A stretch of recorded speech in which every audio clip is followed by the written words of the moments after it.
बिल्कुल ऐसे ही है। जर्नी हमारी নোয়াখালী এক্সপ্রেসের সঙ্গে জার্নি বলতে গেলে এবার আমরা কোয়ালিফাই করতে পারিনি।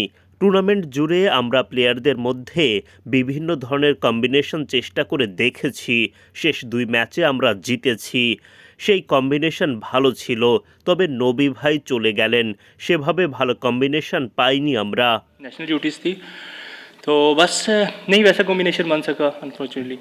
ऐसे ही था, हमारी बॉलिंग अच्छी थी तो আসলে বোলিংটা যেহেতু আমাদের ভালো, ব্যাটিংয়ে আমাদের চিন্তা ছিল শুরুটা ভালো হলে শেষটাও ভালোভাবে করতে হবে।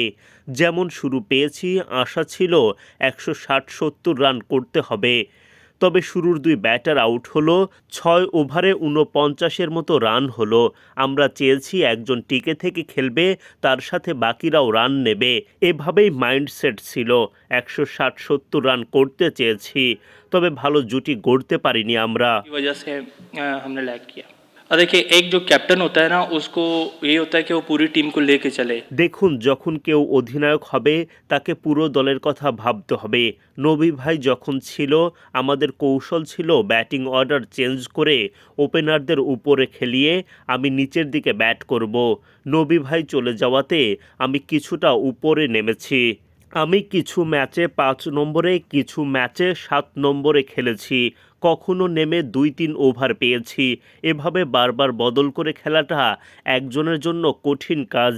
प्लेयर फिनिशर को थोड़ा सा मुश्किल हो जाता है कि ऊपर नीचे बैटिंग हो, तो इस वजह से। लेकिन कोशिश ये है कि आगे इंशाल्लाह।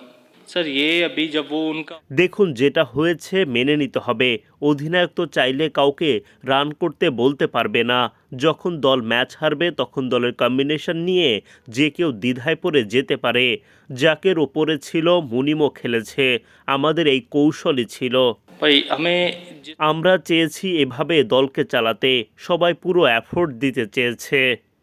नहीं देखिए नया वेन्यू आया है। নতুন ভেন্যু, ঢাকায় প্রথম ম্যাচ। উইকেটে খানিকটা ময়েশ্চার ছিল, কিছু বাউন্স ছিল, ব্যাটিং কিছুটা কঠিন মনে হয়েছে। তবে ভালো শুরুর পর আমরা চেয়েছি অন্তত ১৬০ থেকে ৭০ রান করতে। चाहिए थे जो कि डिफेंडेबल है। थोड़ा सा मेरा ऐसा मैं पहले भी पाकिस्तान में भी कैप्टनसी करता रहा हूँ, तो পাকিস্তানে আমি অধিনায়কত্ব করেছি। নতুন জায়গায় এসে বাংলাদেশে এসে অধিনায়কত্ব করা খানিকটা কঠিনই ছিল। কোন প্লেয়ার কোথায় ব্যাট করবে, কে কোথায় বল করবে, এসব বুঝতে হয়েছে। কোচদের সাথে আমি আলাপ করে সিদ্ধান্ত নিয়েছি। প্লেয়ারদের থেকে পারফরমেন্স চেয়েছি। যদি আসতো দলের জন্য ভালো ব্যাপার হতো।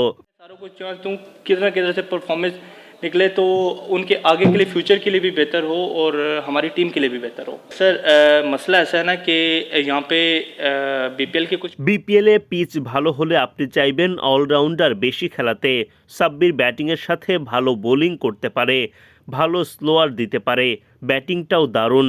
সেজন্য তাকে খেলিয়েছি। মুনিমকে দল নির্বাচন করতে গিয়ে দলে জায়গা দিয়েছি। मैंने कोई सिलेक्शन कमेटी में हूँ, ठीक है। वो टीम का काम है, वो लेके हम मुझे प्लेयर देंगे आप।